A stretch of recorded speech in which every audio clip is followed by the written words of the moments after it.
Hi, good afternoon, students. Today we will continue with 6.3 Lee Chatillier's principle. These are the learning outcomes. Lee Chatillier's principle states that if a system at equilibrium is disturbed by an external change, either concentration, pressure, or temperature, the system will shift its equilibrium position to reduce the effect of the change. The position of equilibrium in a system is affected by either concentration, pressure or volume, temperature, or catalyst. The effect of each can be predicted qualitatively by Lee Chatillier's principle. These are the factors affecting the equilibrium system. To begin with, we look at the changes in concentrations. Adding a reactant or product shifts the equilibrium away from the increase, while removing a reactant or product shifts the equilibrium position towards the decrease.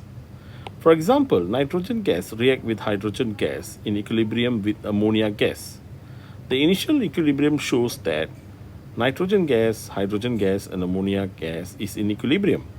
However, when we add hydrogen in the interval time or at the interval time, the equilibrium will shift in the direction to reduce the amount of hydrogen gas added, or we would say the equilibrium will be re-established. Now look at example 1. Hydrogen gas react with iodine gas to produce hydrogen iodide gas. Now we look at the table based on the example. If hydrogen gas is added, hydrogen gas is a reactant to the system must consume hydrogen gas and produce product. The position of equilibrium then will shift to the right in order to decrease the added hydrogen gas. Now what would happen in this case is, when the equilibrium shift to the right, the hydrogen gas concentration and iodine gas concentration will decrease, while the concentration of hydrogen iodide gas will increase. Let's say in another circumstances, if a hydrogen gas as a reactant is removed from the system, then the position of equilibrium will shift to the left in order to increase the hydrogen gas.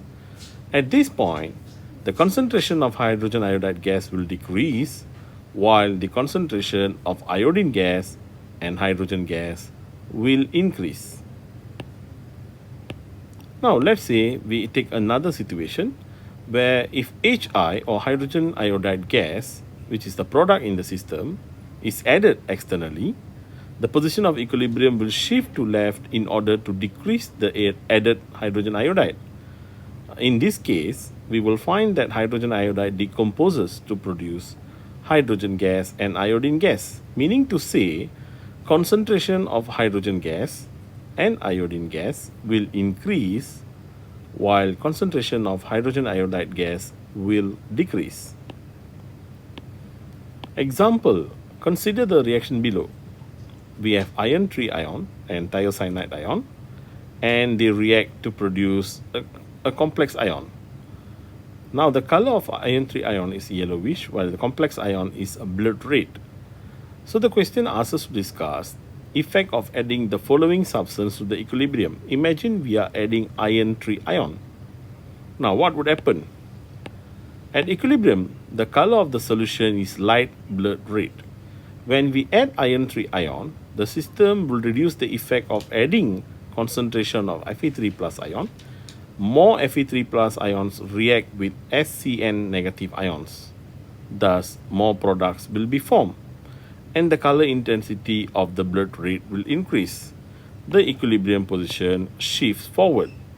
So based on the equation given here, if we add iron 3 ion, equilibrium will shift forward. When equilibrium shifts forward, you will find the color in the test tube is blood red, or the color in the beaker is the blood red. Let's say we add sodium hydroxide. What happened? When we add sodium hydroxide, iron 3 ion react with sodium hydroxide to form iron 3 hydroxide.